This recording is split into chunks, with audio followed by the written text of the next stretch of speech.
There we go. Okay. Yeah, sorry about that, fam. I don't know what happened the first time, but I guess that's how it kind of started off. But we're going to get on going.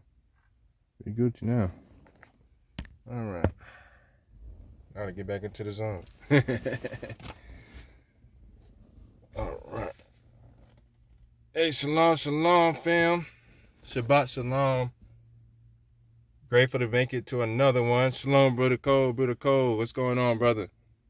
Ready for another Yawson one. It's been an eventful Shabbat for me, for your brother already. It's been a great one. Got to spend a lot of time with family before this. Got a lot of excitement in there, a lot of excitement out. So I told them, I'm like, yeah, I got to leave about 2 o'clock so I can kind of zone back in on what we're talking about today. So, get Big Buddha up here. And the first time I came in, I couldn't share it with nobody. I couldn't see nothing. It pulled up, and I couldn't see Nathan. Where's Sis at too? Sis, if you want to go ahead and come up, as led, you got to hit the little 2 people thing for whatever reason. TikTok got us beefing profile to profile, but what's going on? Shabbat shalom, sis. And thank you to Di as well for last week. Sis sliding through in the clutch, because a lot of times you just need rest. You just need some rest. And to give full respect to the Most High in His Word, because you don't want to just, like last week I was trying to get going, I was reaching, and things just won't sparking. They won't sparking at all. And to give proper respect to what's due, got to make sure you're properly prepared. And grateful for family that has our back. Another great speaker, and how she came up and just, like what we doing. I was talking to Big Buddha as he getting stuff together. I was talking to him. I'm like, yo, like this is just we be talking about our relationships with Yah. That's really all this has really been.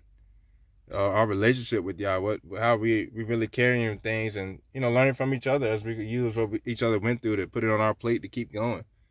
And this week for me it was power, a lot of power tripping potentially, And I was like, yo, apparently that's something for this week, so we zooming in on that.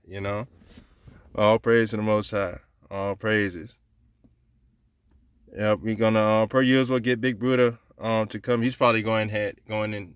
Oh, hold on, let me learn how to talk again.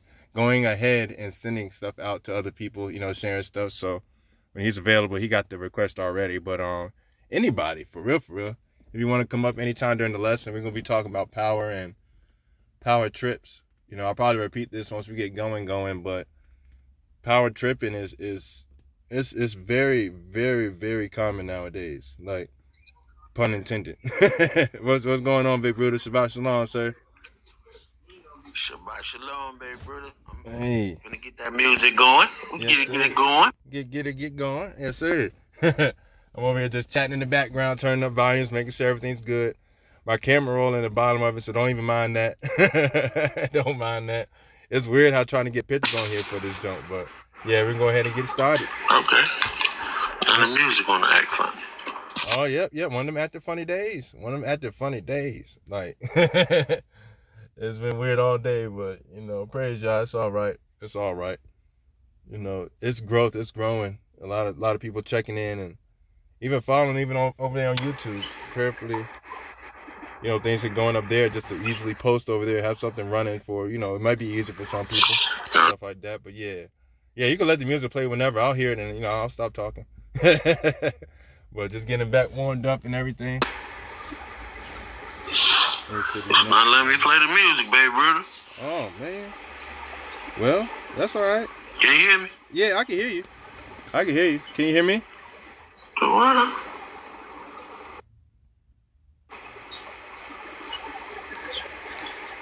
Can everybody hear me? While I've been talking. I don't know.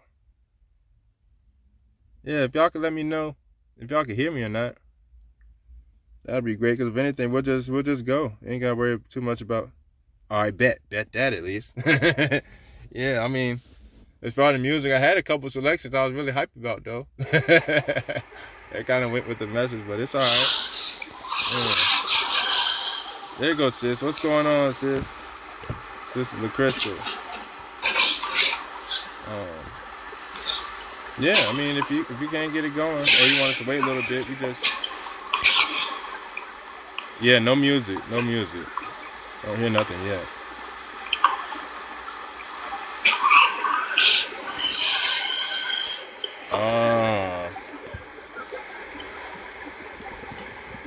Yeah, it's going. Hey, tell if somebody can type the Big Buddha, tell him to hop off and hop back in. Try it like that, cause everybody else can hear me. So wait, hold on. Let me do this. Let me disconnect him. And yeah, if you could tell him to come in and come back out, cause I can't type on here yet. Charles, Superfan, wallpaper. Nah, I can't do none of that yet. I haven't got enough permission. I guess whatever that means. Yeah, let's see. All right, can you hear me now, Big Brother? I don't know. Yeah, if anything, we'll just go ahead and get started. Can you hear me?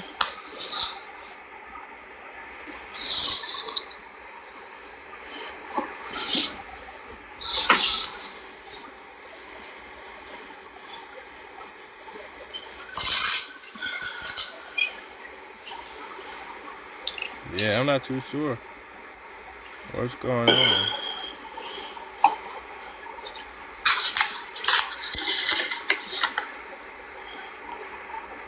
But we can go ahead and keep going.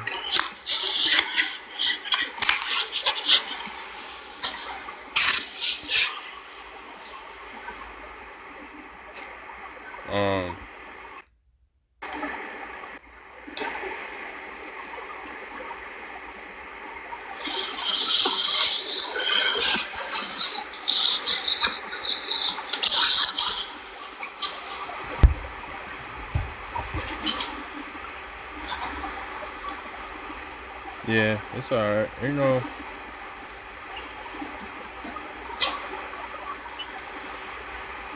I'm not too sure.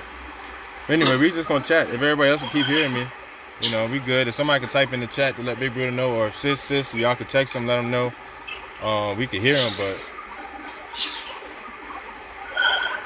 you talking about my mic?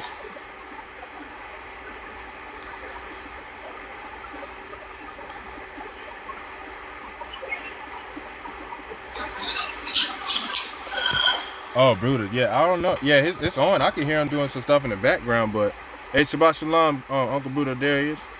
Yeah, I can hear him doing some stuff in the background, but I don't know exactly what he got going on. So that's why I was like, I'm gonna text him. You know, it might be something.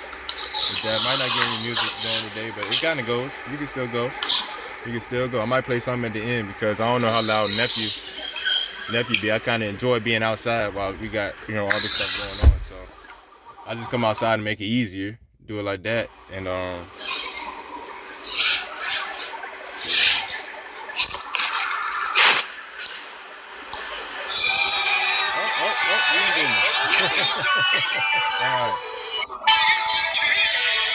There you go. All praises. All praises be unto the Most High. I was over here freaking out. You already know. Hey, we good. Man.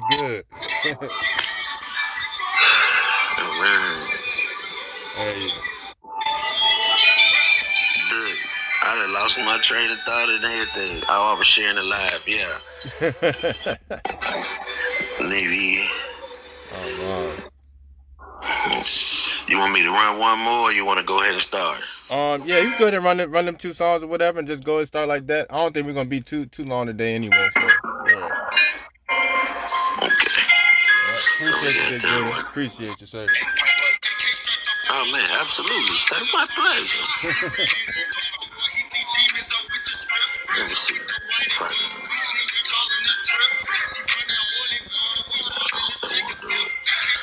If I leave and try to go send it on a text message like I always do, it's gonna cut the music off. Yeah, that's all right. I mean, I think I pretty much shared it to the most through the TikTok. So yeah, I don't think I really missed nobody. Oh, Michelle, she yeah. Okay, let me send it to Michelle and Marion real quick, and I'll be right back. Even if the music cut off, it's gonna take me about 2 minutes. Not even 2 minutes, about 2 seconds. All right, so we're gonna start counting. Wait a minute. Let me copy the link first. Don't do it yet. Wait. All right, now do it. Hey, all right, now go. Hey, Shabbat Shalom, TJ, what's going on, brother? Now, hey, what's going on too, bro? Have you seen you on Brother Four Corners Live and things like that? Great brother, very knowledgeable too.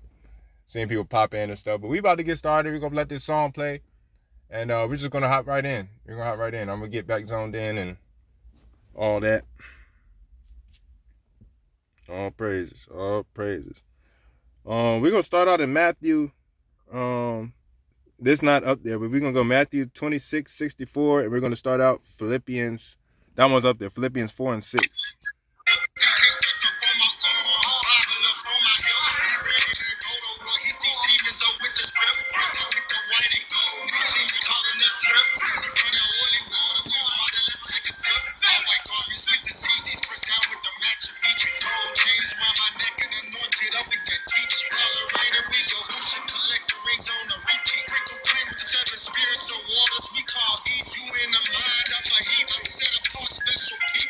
What's going on, Tough Shalom, huh?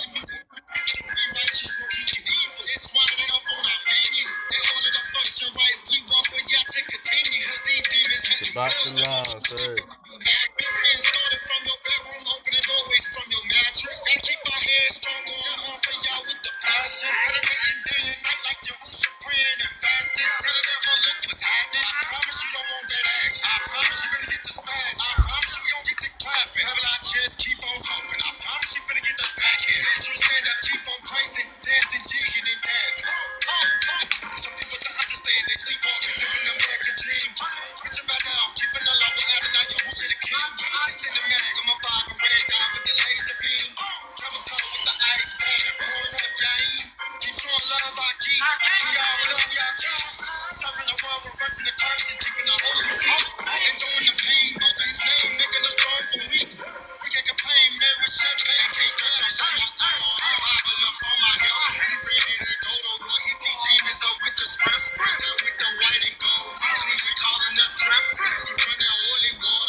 Great to see you. Praying all is well.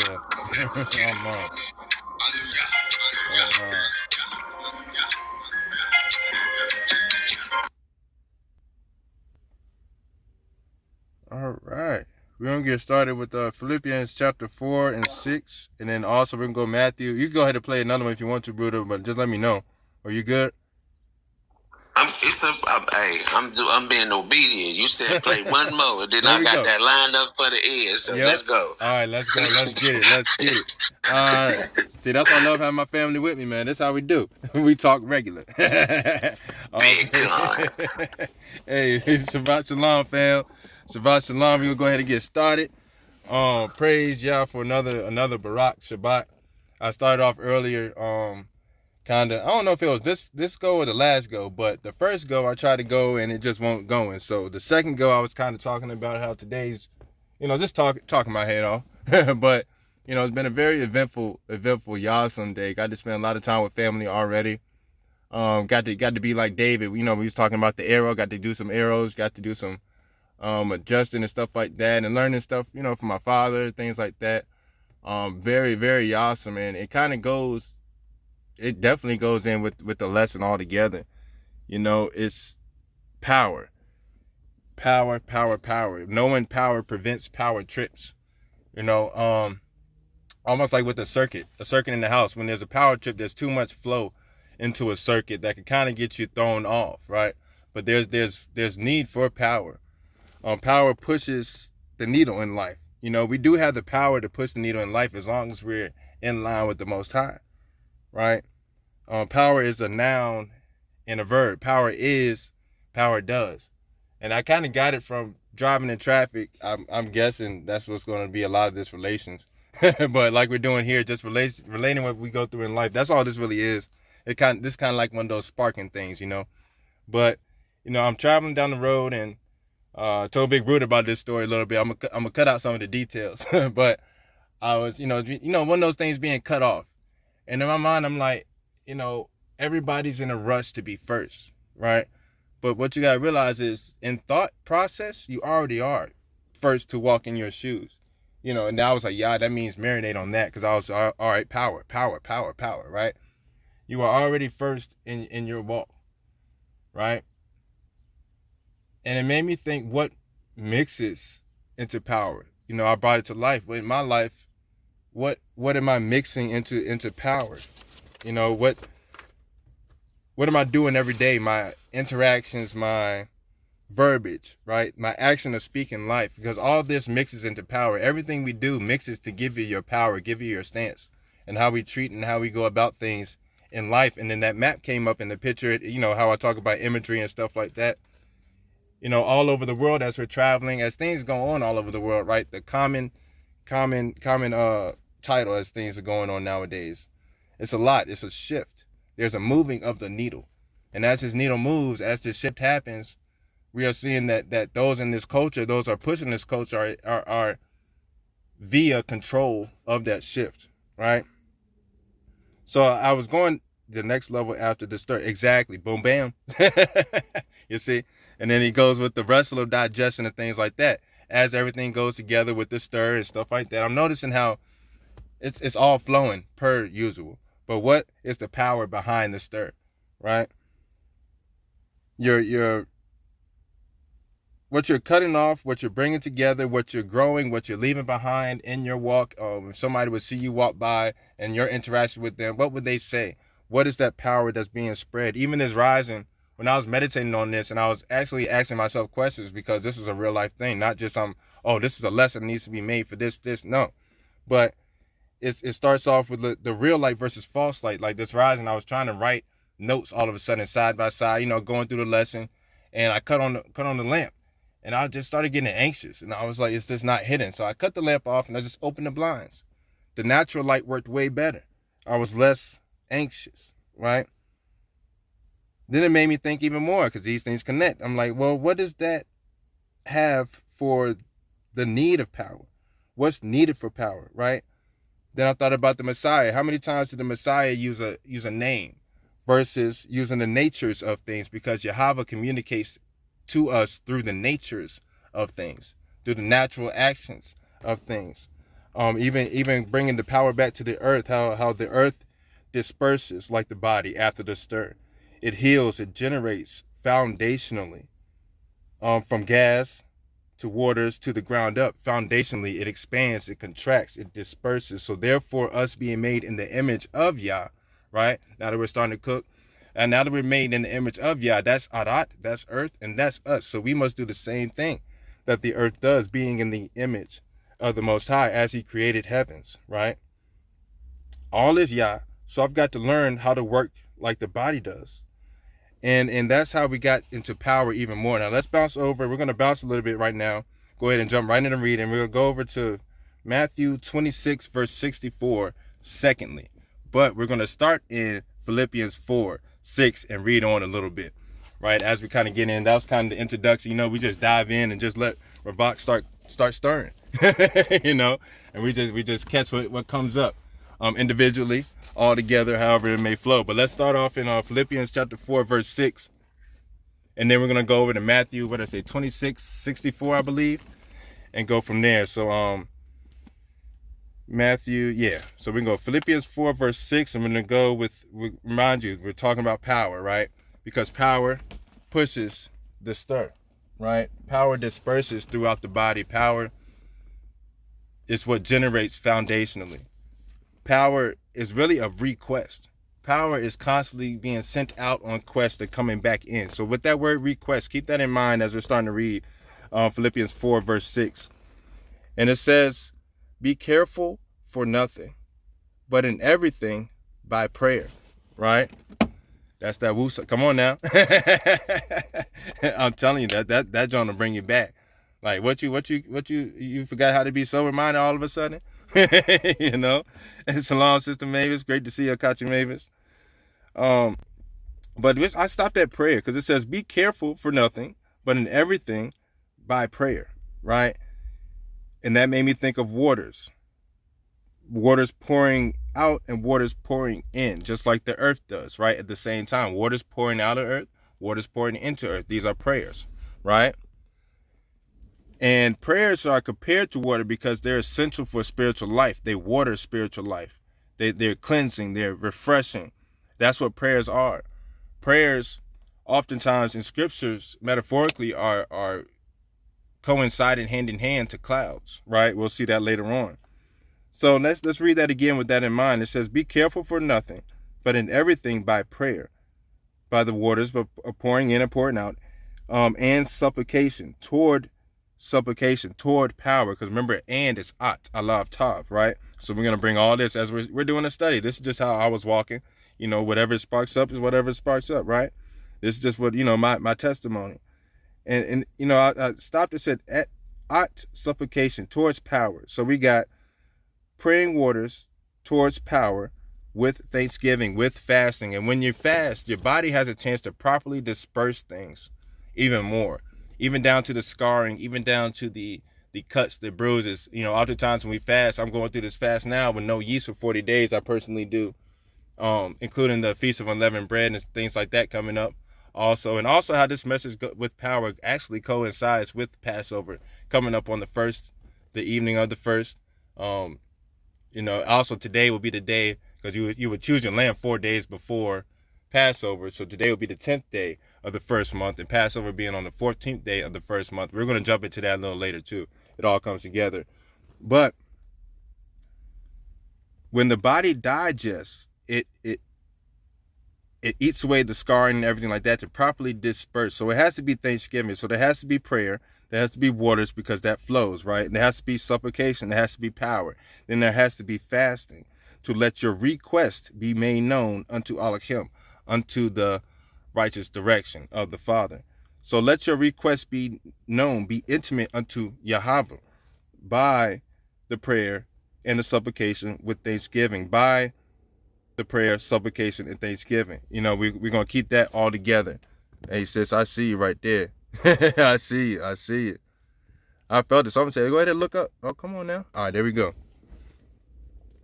You up there, sis? Blessings. So, I just wanted to add a little bit more depth to that, because again, like I said, that's my Wusa verse. That supplication that it has there, is rooted in the word in the verb bind, to bind something. So when it says, be careful for nothing, but in everything by prayer and binding with thanksgiving. Being bound to thanksgiving, right?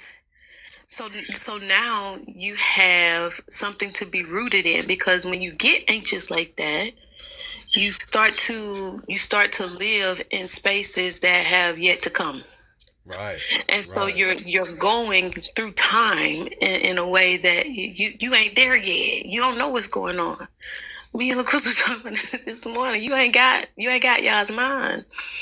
He allows you to see, but you can't see everything. And so remember, while you're praying, that you're bound to Thanksgiving. Be thankful for where you are. Right? A lot of times that anxiety comes from worrying. And here it says, I know the older version said, be anxious of nothing. But I have a different version that says, be careful for nothing. And it takes me to Peter. I think it's 1 Peter 5:7. Might be. I could have it wrong, but check me. He said, cast your cares. Right? When you cast something, you're throwing it. Yep, that's it. So in that same space, you cast it. Even in casting, you have to bind to something. You have to catch to something. So just to add that little piece on there for that supplication, to be bound to something or bind yourself to that thanksgiving, that you gotta, you can't even enter his courts at times with if you ain't in the right space to do that, right? Exactly. You have to have the heart of a child, and that's how you can get into the kingdom. So don't get anxious and live in spaces that have yet to come. Bind yourself to the right now. Be thankful in it because it is a gift. I just want to toss that out there because that was when I saw it in one of my bouts. I like that. he had to show me what that really meant, right? It's Right. not just a big word that you just know how to do. Is you got to sometimes break it down to see how it's relative or applicable to what you're going through at that time with him. That's all I had. Exactly. No, that's facts. You got to be able to break it down, even with power. Because I was like, even with just doing that, coming up with that pushed us to another point. Because I was like, yo, all this stuff, power is so great, duh, right? But power is like so vast, and it's like there's so many different points of it that really hit and connect. So I'm thankful for that. That's what I'm talking about. We got to do, because ain't no way. Because if I try to put everything together and try to catch everything, it's just not going to flow. It's going to be so scatterbrained and stuff like that. But that's how you got to be bounded to the supplication and to the prayers that supply that supplication and binding, right? That comes from, oh man, where is it? I just saw that in my notes too. Basically, many times, there we go. Problems are used to bind and push either you towards an idea or an idea to you, right?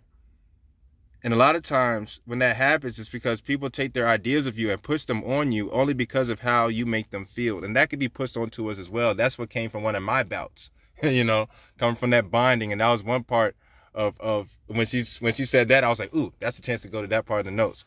But yeah, exactly. Prayer and supplication. We're going to jump back into verse 6, right? Philippians chapter 4, verse 6, jump back in. With all that together, right? Be careful for nothing, but in everything by prayer, towards supplication, towards the power, with thanksgiving, with the fasting, with the marinating, with the digesting, right? Because that's the digesting. We wrestle with digestion, right?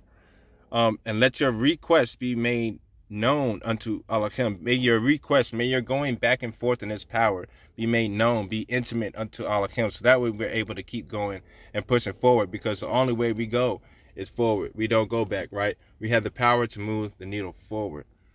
Now let's go to Matthew chapter 26 and verse 64. We're going to kind of walk around and see where we're led through by the Holy Spirit. We're going to kind of walk this thing out.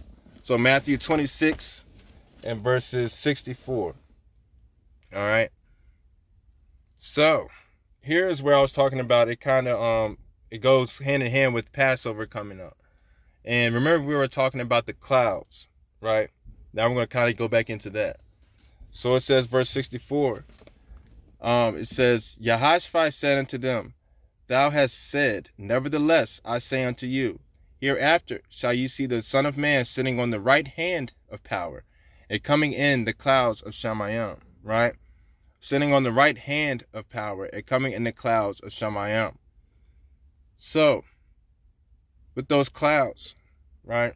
Coming in with the clouds and prayers being basically coming in off of prayers is where you see the Messiah come in the low parts of your life, in those bouts, in those struggles, in those back and forths and things like that of that nature. This is where that metaphorical side comes in. So take this with a grain of salt of where I'm walking to with this, all right? Take it with a grain of salt. So when like they say all the time, the Messiah will come to you in the clouds, right? The clouds are, think about what clouds are. They're heavy, right? They hold all three things that are the foundations of the earth: solid, liquid, and gas. But yet move across things with all that weight so effortlessly across these problems, right? So these Messiah coming in the clouds, Yah coming through the Messiah, whether we're talking about power through Yahweh, power through the works of Yahushua, power through the works of Yahashrael, power through the works of Yarashalam. You see that Yah in there, the nail to the clouds of things floating around, because oftentimes the rains and the prayers that come down come from these clouds, right? So we can see all the connection of the clouds as we're breaking stuff down, as we're really going into things, because things could seem so simple, not just knowing the word, not just knowing the scripture, but breaking it down to really truly what it means, and when you apply it to yourself, exactly the weight of a cloud, you feel me? Like that, it's like there's so much to go in that, right? The weight of a cloud, it could be seen so vastly. It could cover, it can shade. Like, let's think about what these clouds do. The Messiah comes in the clouds, something that man can't really float on, even though it weighs millions of pounds, right? I think it's like 1.1 million or something like that I was reading up, right? Like, and the power, the right hand of power comes in that. So through the prayer and supplication, through the, even with blue being peace of waters, all of this coming together because Yah is just so awesome in the way he does things. But again, with power, it shows you that it's a mandatory power as well, right? And a mandatory power is a power that it must be exercised, it must do only as instructed, right? That's what the clouds do. Either they rain or they don't, as instructed, right? Let's see where we're gonna go from there.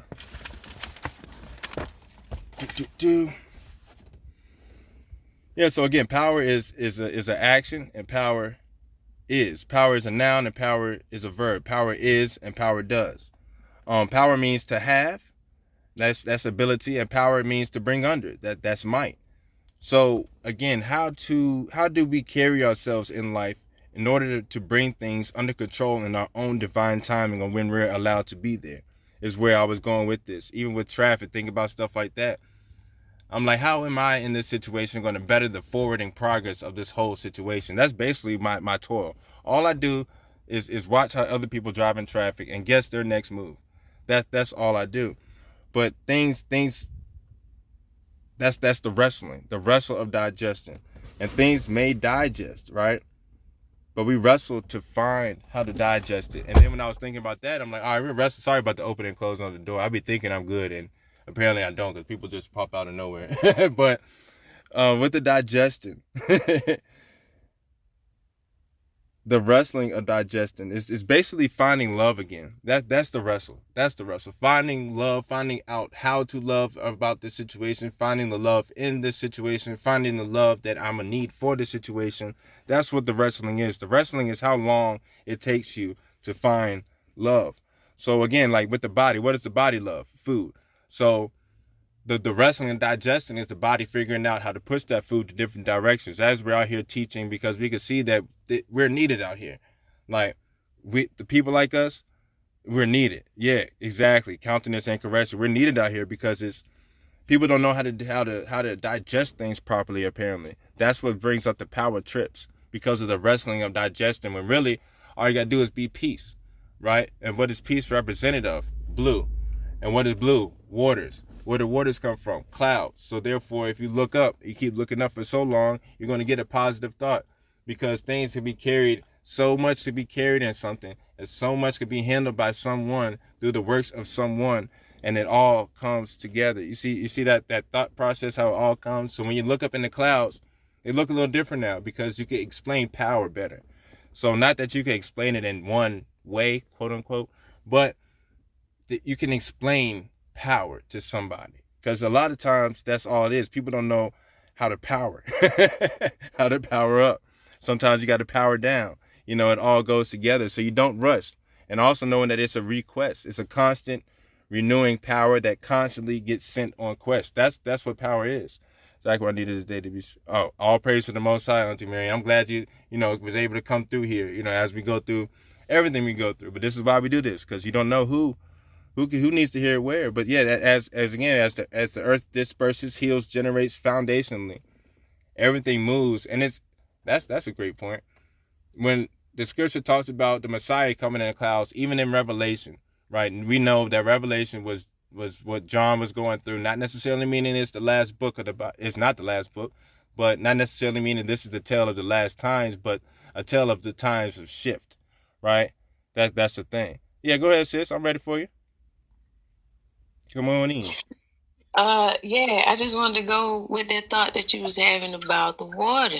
Okay. And about the powering up. Uh-huh. Because that is that's energy, as you said, right? Electricity. So electricity has the capabilities to burn on red and blue. right? Yeah. And fire and water. Uh-huh. So the thing with electricity is it's a current, but it gotta stay dry. Go ahead and cook, sis. It gotta Come on now. stay dry so it don't be volatile. Mm. And so when you talk about being able to power down, there's a power that you have to harness that's outside of the waters, right? And knowing that the waters can also be associated with emotion and feelings, right?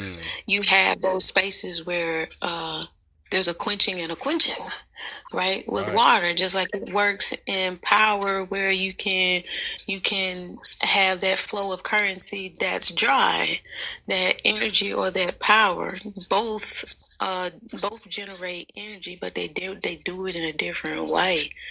And so I thought that was cool. It took me to the thought of like a blue flame, not a blue, but those blue flames that you tend to see in spaces, and sometimes they say those can be even hotter.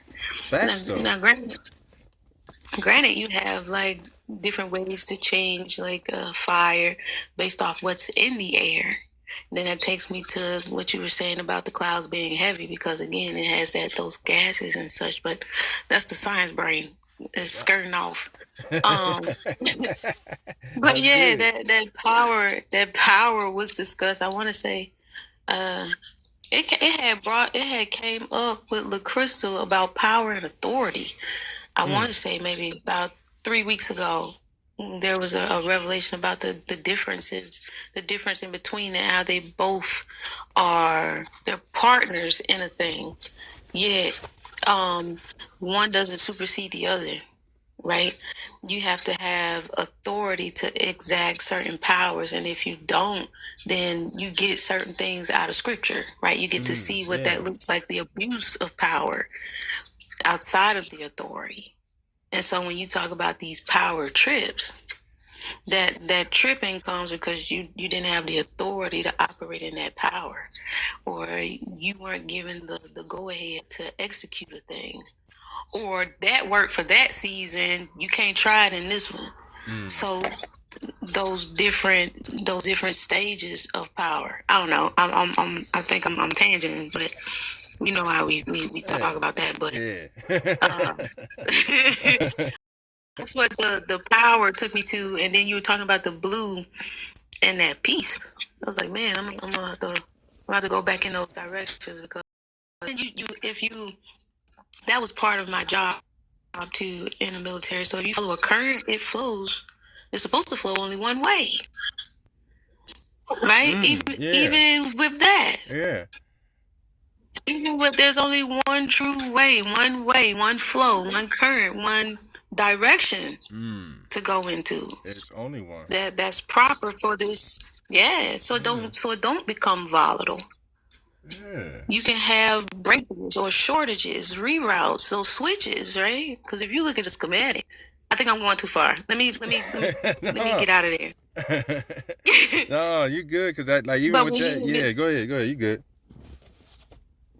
Like even with resistors and transistors and things like that, like how do you're transmuting this energy, or you're preserving? You have certain spaces that hold energy or disperse it at a rate that this device needs. If you do too much energy, you can blow what you're working with, right? Whatever's supposed to make the whole thing function. So like I've been shocked before, is what I'm trying to tell you, and the long short of it. So no pun intended. When you talk about currents, like I think I did a dive into that when I had got shocked for the first time by some real voltage. He said, "Hold on, what is this?" Yeah, let me see. We got some long term things I need to discuss.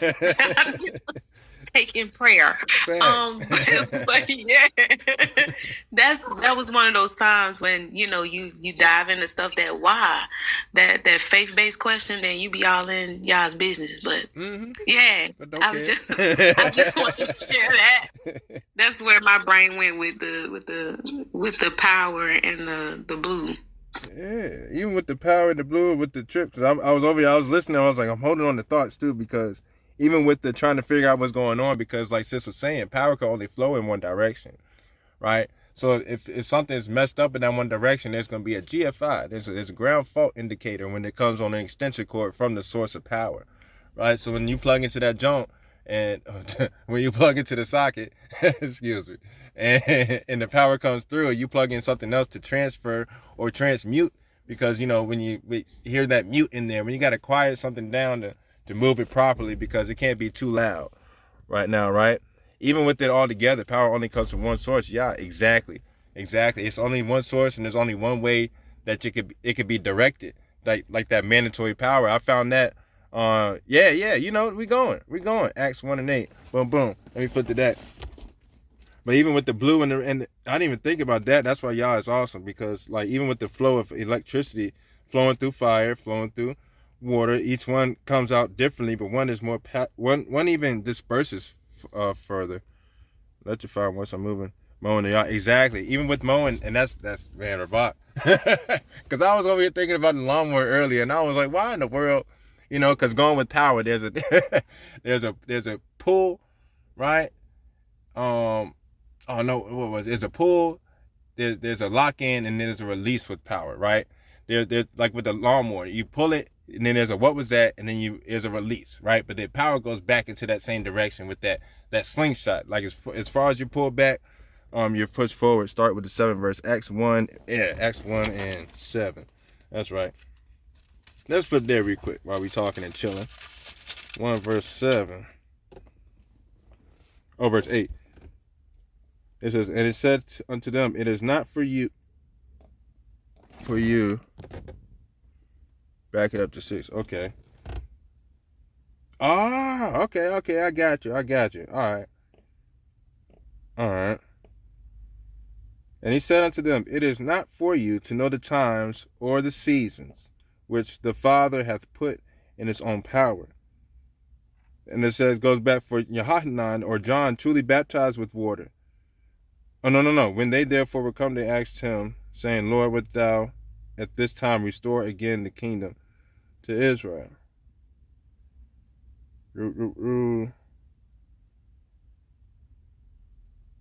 Okay. Yeah, this is my process. So when I read stuff, it's not that I gotta let it marinate.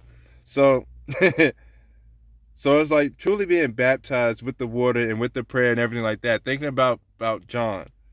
Yeah,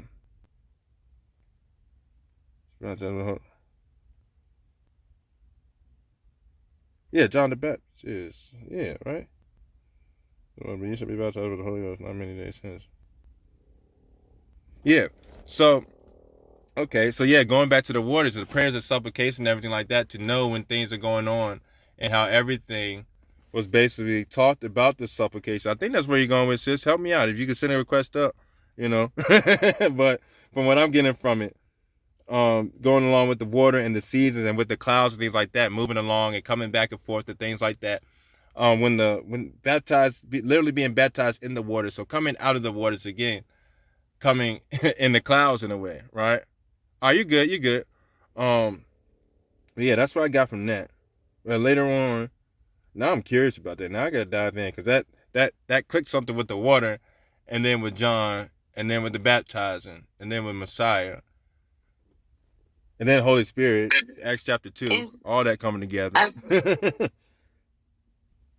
Go ahead, sis. Yeah, I think she was showing those. I think she was showing how the Holy Spirit and the water is connected, because in that space she was telling them about, it's all of what you're saying about the power being given, or you won't receive that power until the Holy Spirit comes upon you, because John is baptized in the water. And so, yeah. Okay. Yeah, I think that's what she was trying to convey. Yeah, gotcha. Boom, bam. Gotcha. I think Carol Bam got a little busy. Yeah, no, it's good. That's what we do. But it's like, even with the water, and the water does relate to the Holy Spirit, right? Even with the wind, with the gas, liquid, and solid. Even with the waters, the wind being pushed, the waters being pushed by the wind, are all Holy Spirit things. So you got to know the Holy Spirit in order for things to process properly. Yeah. 6 to 8, the power and the authority. Yes, one you can't have without the other, because you can have power but not have your authority. Just like with the wrestling, with the digestion, talking about Jacob. He was Jacob and then he was Israel, right? You can have power, but you don't have your authority yet. But you got to wrestle until something is thrown out, sometimes literally. Because there's a throw, there's a pinning, and then there's a submit, like wrestling. It's essentially like wrestling. There's a throw, there's a pin, and there's a submit, right? Just like with the lawnmower, that's where the lawnmower thing came up, because you got to throw, you got to yank that cord. And there's a pin that locks in. There's a submit when it gets sent back, and then it starts up the lawnmower, right? Right, all that, yeah. See, sometimes like when we be doing this stuff, it's not like things go out of order, but I love this type thing because it's like you could kind of pick up wherever because it all makes sense. So we gonna jump over to I'll talk about supplication, right? 1462.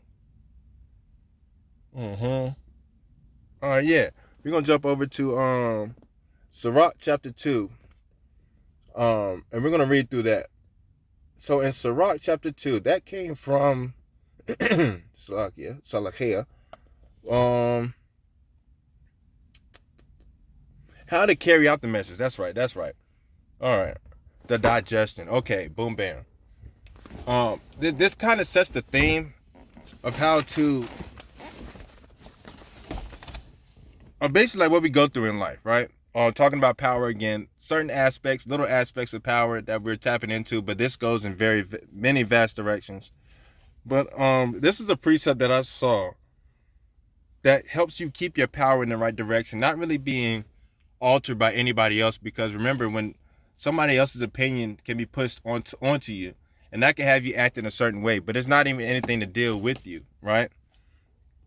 So let's read chapter 2. We're gonna read through that and kind of walk down a little bit. Then we're gonna hit the 12 patriarchs. Yeah, we're gonna hit that. And kind of we'll probably hit John 15 too. Again, these are all precepts I was kind of led to as studying this. As we kind of just hot potato, popcorn, whatever you want to call the food, as we do this thing. But we're gonna read. It says in Sirach chapter 2 or Ecclesiasticus, just the rest, right? It says, "My son, if you come to serve Yahweh, prepare your soul for temptation. Prepare your soul for temptation. Set your heart correctly. Constantly endure, and do not hurry in time of calamity." That brought up again traffic and how people rush to be first in something. That's why there's a lot of cutting off, but you're already first in your walk, because this is specifically for you in your walk, in your steps. We keep going. Verse 3, "Cling to him and do not depart, that you may be increased at your latter end. Accept whatever is brought on you, and be patient when you suffer humiliation. For gold is tried in the fire, and acceptable men in the furnace of humiliation." That's your testimony. Your acceptance, your humiliation, that's your testimony. Somebody has to see you go through things and be scorned, mocked, all that type of stuff to really see how you're supposed to act, to really show power. You have to be put into a situation to show proper preparation to prevent the poor performance, right? See how it all goes together? That sounds like Big Bruder. But we're gonna keep going. But yeah, that just hit right there. Verse 5, "For gold is tried in the fire, and acceptable men in the furnace of humiliation." Hey, there we go. Verse 6, "Put your trust in him, and he will help you.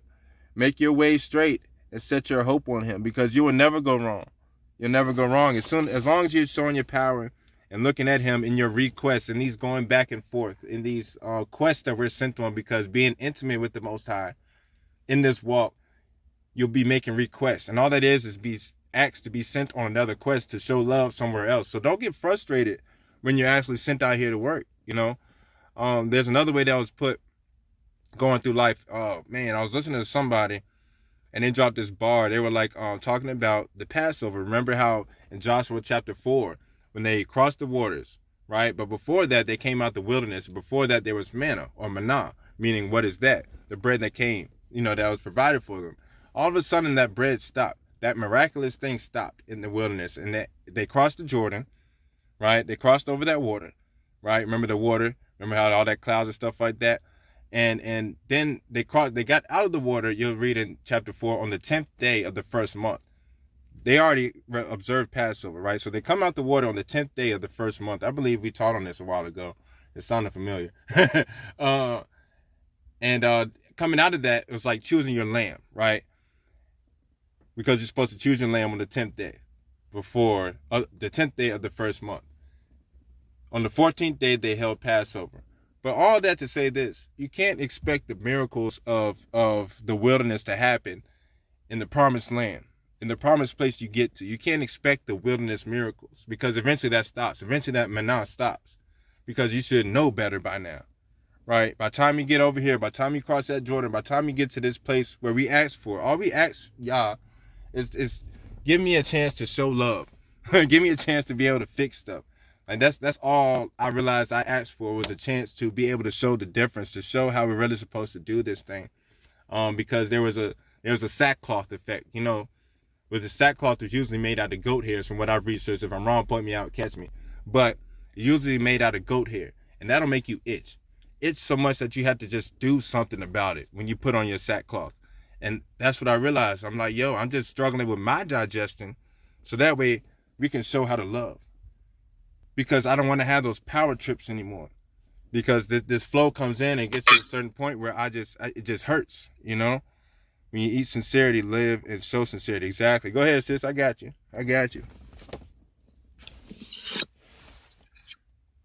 No? Yes? Okay, that might have been an accident.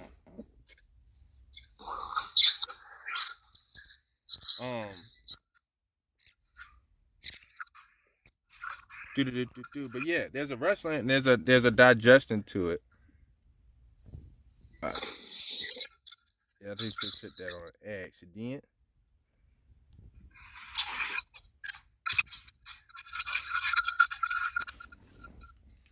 All right, yeah, we're gonna keep going into chapter 2. Yeah. We're gonna keep going. When you eat sincerity, live and show sincerity. Exactly. Yeah, let's go back and eat on that a little bit. When you really want to be righteous, yeah, I don't know what happened. There's some stuff going on here. I don't know. I don't know. All right, there we go.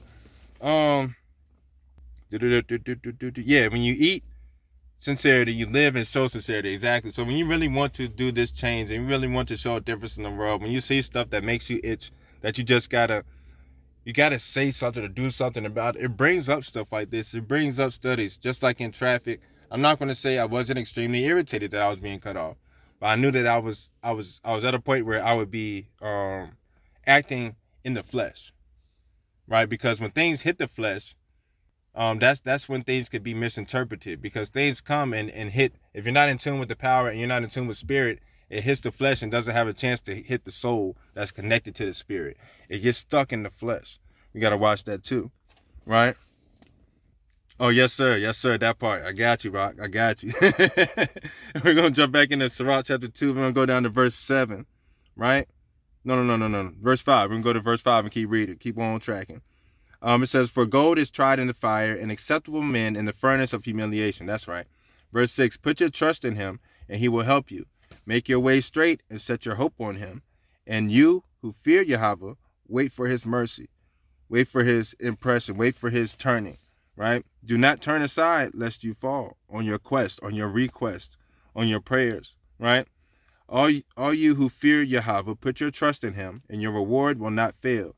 And you who fear Yahweh, hope for righteous things, and for continuous gladness and mercy.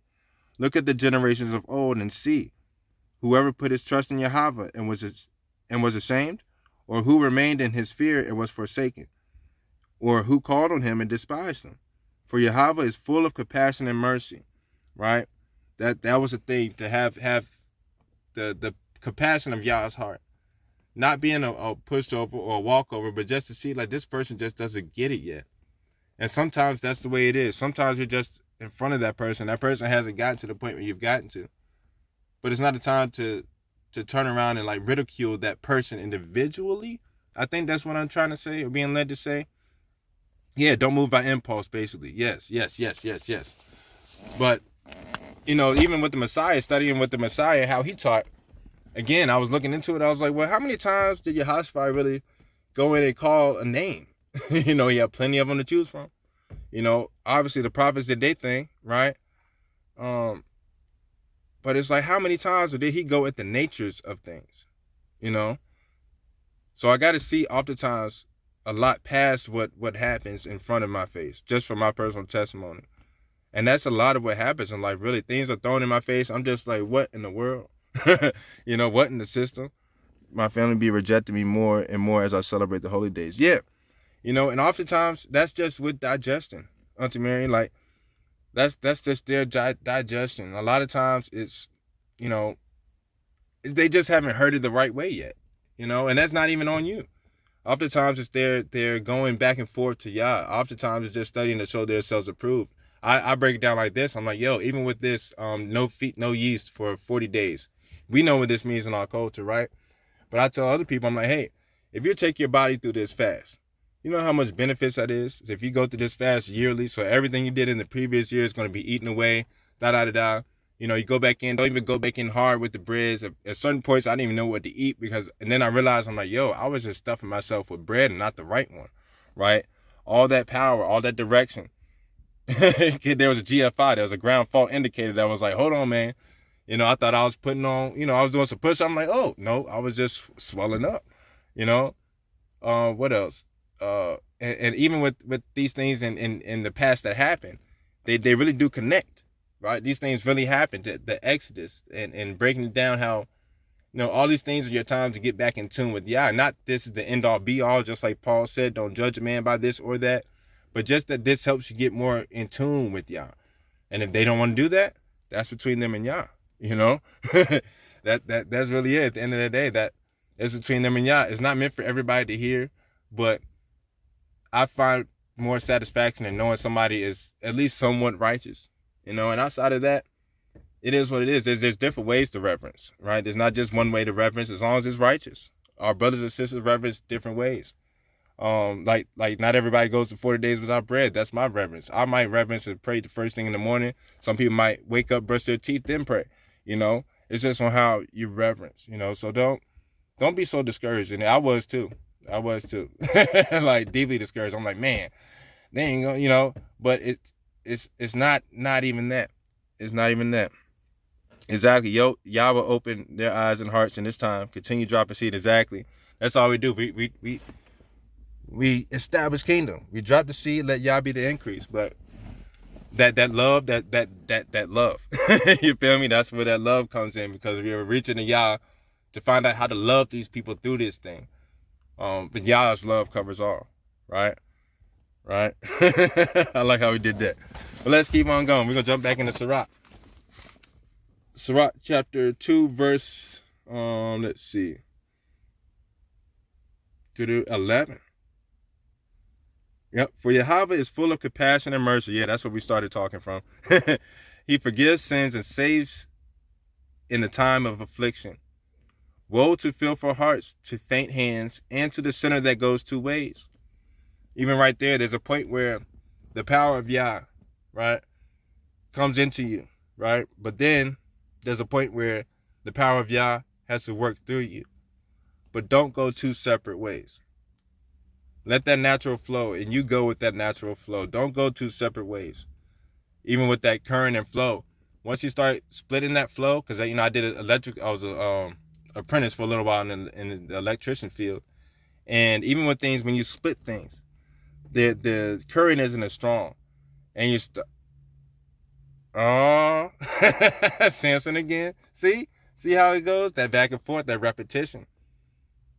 Power. Requests, going back and forth. It all comes together. It all comes together. Oh, praise God. Yeah, even with the when you're splitting the current, the flow is less, and it has the potential of going in different ways. It has potential of leaving out somewhere. It has potential of splitting off wrong, right? That's the thing of going two different ways. It's a point where Yah's power. Thinking about power, studying on power. We know Yah's power. When that power hits us, that's when it's like, yo, did it hit the flesh, or did it go to the soul? and then the soul is connected to the spirit. At this point, I'm pretty sure we know about that spirit soul, what spirit we should be tied to.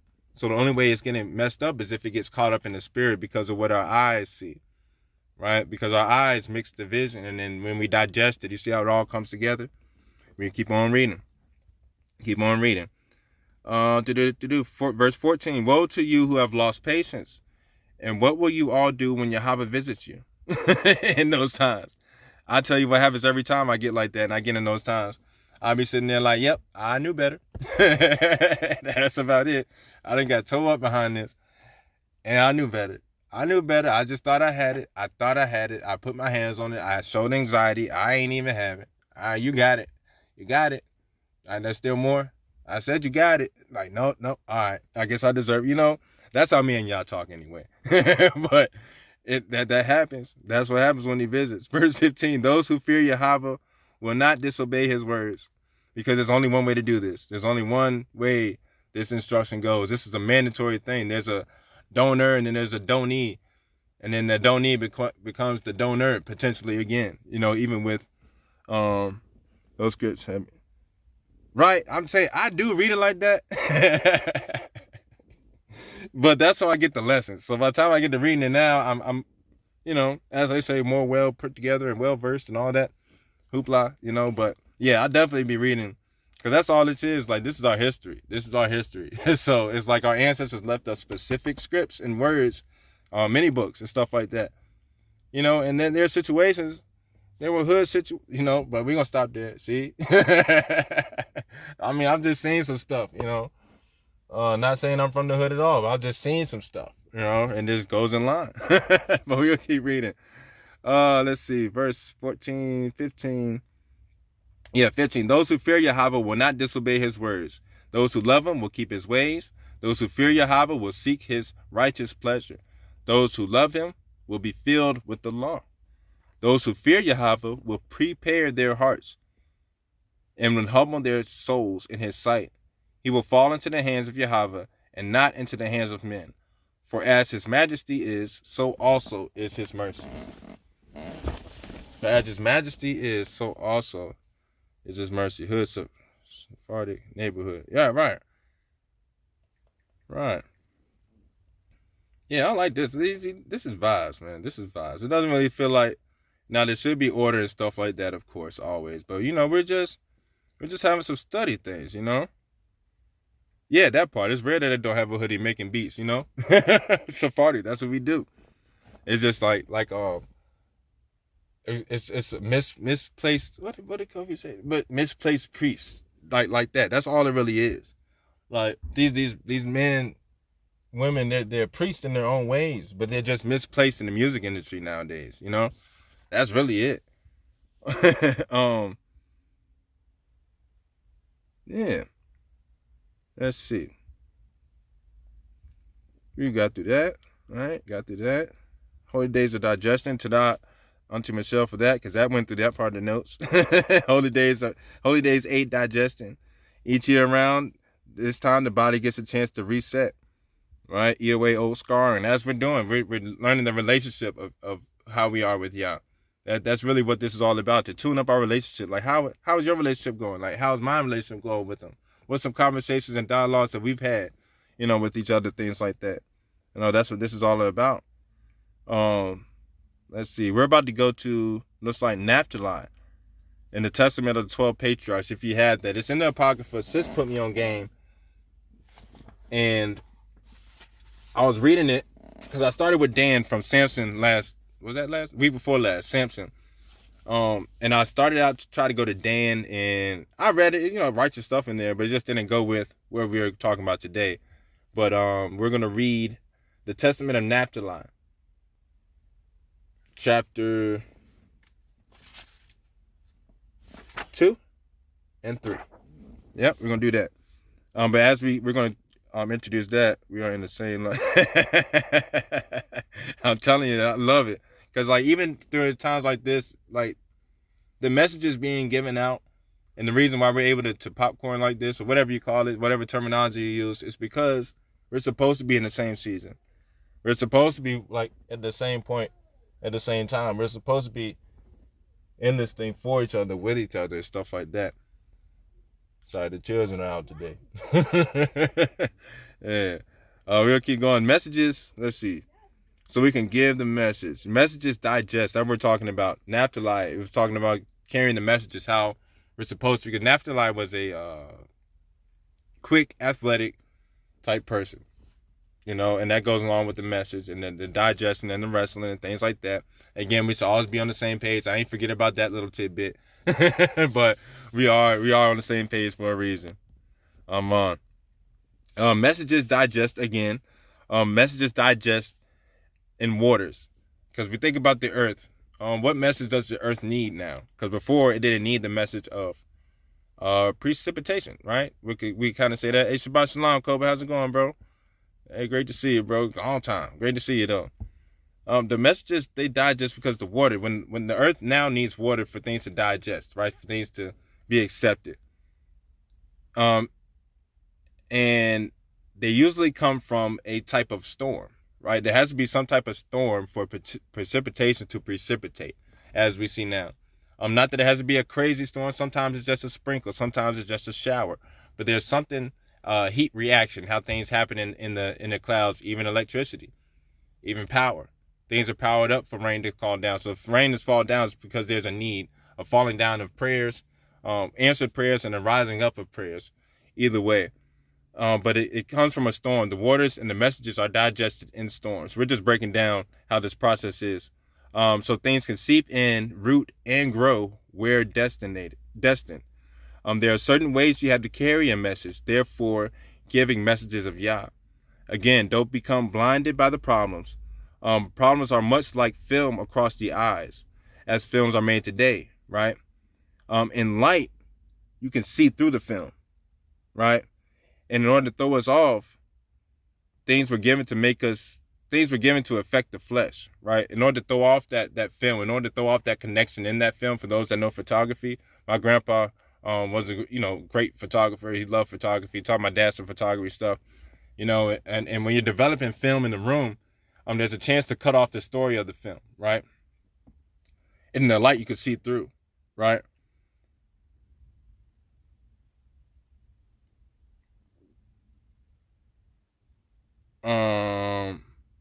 Yeah. So when you cut that up, right? I forgot where the thought was going to now about. So when you cut through the film, right?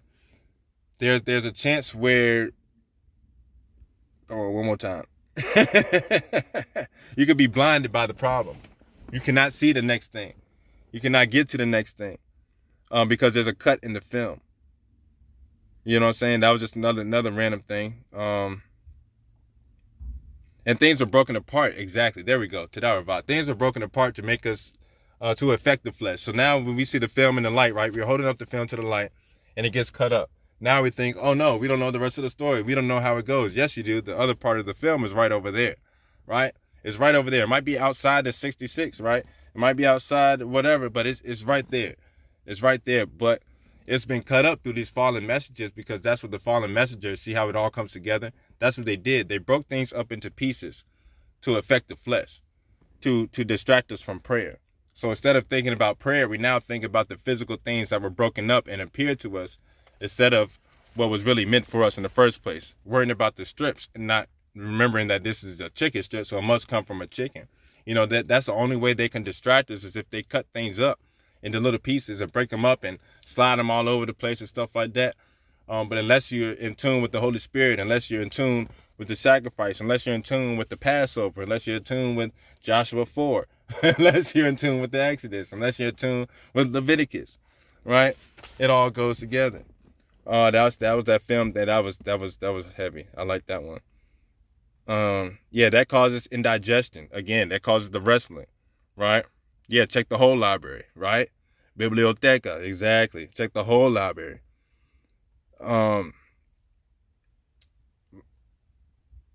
I think that's about all for that, right? We're gonna go to carrying out the message, right? Carrying out the message and how these things metaphorically correlate to how we're supposed to carry the message today. And after that, I think we're gonna be all right. Yeah, again, nothing too too much. So we're going to go through just the things I have jotted down. Oh, no, we got a little bit more into this. Yes. Okay. All right. I'm telling you, I was so excited and had a great day. I was just getting all my thoughts together. And then the vibes here, we just chilling with fam. But we're gonna jump into the Testament of the 12 Patriarchs. We're going to read Naphtali. All right. If you have that, cool. If not, it's typed up there. That's how you spell it if you want to look it up real quick or something like that. But I'm going to jump into it right about now.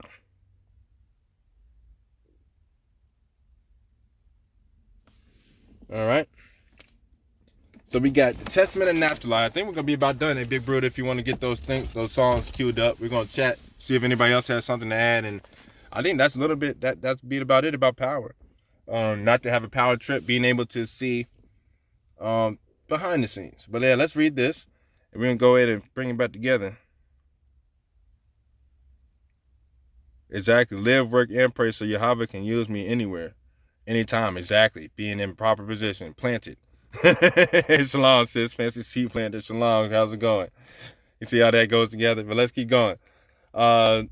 Testament of 12 Patriarchs. The Testament of Naphtali. We're going to go chapter 2 and chapter 3. Some more precepts, right? Yeah, I'm telling you. Salakia. Sorry. Let's keep going. So it says, and I was swift on my feet, talking about carrying out the message. This is Naphtali, son of Jacob, later Israel. The testament was given as these were they were getting ready to be to move on from here, to leave here, right? And it says, and I was swift on my feet like the deer, and my father Jacob appointed me for all messages, right? Because each name means something as well, for the maturity, for the perfection, to be spoken, for the point in the righteous direction, in the image, right? This all comes together. In order to maintain the image, things must be carried in perfection and in maturity, right? This is how the message is carried out. Just going into Naphtali a little bit, it goes deeper than that. There are many ways to take that and generate it to different applications, right? But just for this sake, we're just going in. We're talking about the messages being carried out, the wrestling of digestion. Naphtali even means wrestling. Things like that all come together, but we're going to read now. Chapter 2. It says, and I was swift on my feet like the deer, and my father Jacob appointed me for all messages, and he gave me his blessings as a deer. For as the potter knows how much the vessel is to contain, and brings clay accordingly, so also Yahweh makes the body after the likeness of the spirit, right? And he implants the spirit according to the capacity of the body. So according to when you need wear, it's how much water is going to be poured out of the clouds. It's going to be how much precipitation is going to be needed. It's going to be how much you're able to see of the vastness of the work that the Messiah did. There's portions. Remember the one before the last one, I guess. It was and then was not, but there was a picture of olive oil being poured out of a container onto a spoon into a jar. So there's a portion that's poured out of the main portion for us as we go on request. This back and forth asking of being sent on another quest to show love where it needs to be shown. You see how all of it comes together? It's all to the capacity of the body. We ask in divine timing. Again, don't worry about being first so much because you already are in thought.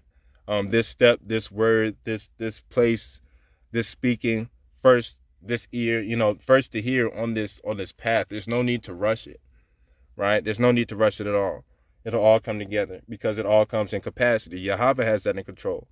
He'll give it in capacity when it's needed, right? Verse 3, we just had to be the ones before that. We just had to be the willing ones to be able to let the flow.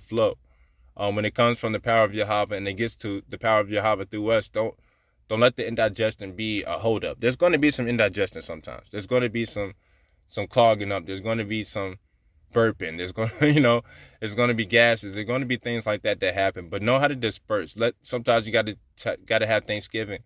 Removing leaven literally removes the yeast, removes the things that rise up and fills in spaces that are really void. It's really just air. Not just air, but it's really just void. It's not even holding anything, right? Because the capacity wasn't supposed to be filled yet, but yeah, we were just too hungry too quick. That happens too. Verse 3, definitely happens to me. Verse 3, what'd you say? Swift like deer, which animal is apex, who hunts there? Oh, yeah, that part. And Shalom, sis, SJ, what's going on, sis? Verse 3, and the one does not fall short of the other by a third part of a hair. So talking about the capacity, right, that's given to us in divinity, in divine timing. Verse 3, and the one, let's start all over. And I was swift on my feet like the deer, and my father Jacob appointed me for all messages, and he gave me his blessing as a deer. For as the potter knows how much the vessel is to contain, and brings clay accordingly, so also Yahweh makes the body after the likeness of the spirit, and how it's supposed to work, right? And he implants the spirit according to the capacity of the body. So implanting of the spirit, the soul-spirit connection, right? In past, present, and future, just waiting for us to get there. That's what I mean. In divine timing, we're already where we're supposed to be, right? And the one does not fall short of the other by a third part of a hair. For by weight and measure and rule was all the creation made. That's problems, that's good things, that's bad things, that's righteous, that's wickedness. It's ordained to be. And as the potter knows the use of each vessel, right, what it is appropriate for, so also Yahweh knows the body and how far it will persist in righteousness, right? He knows exactly where that indigestion is going to come up at. He knows exactly, like, yep, I was waiting for you to get here. And what did you learn? I knew better. Yep, good job. You know, that's how it goes.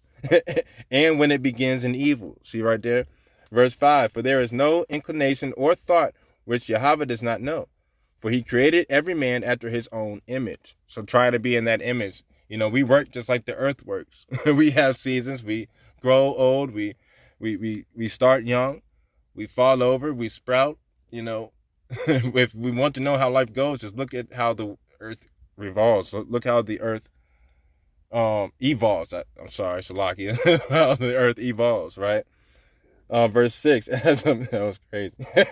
As a man's strength, so also is his work, and as his mind, so also is his skill, right? Because power is and power does. Power is a noun and power is a verb, all in one thing.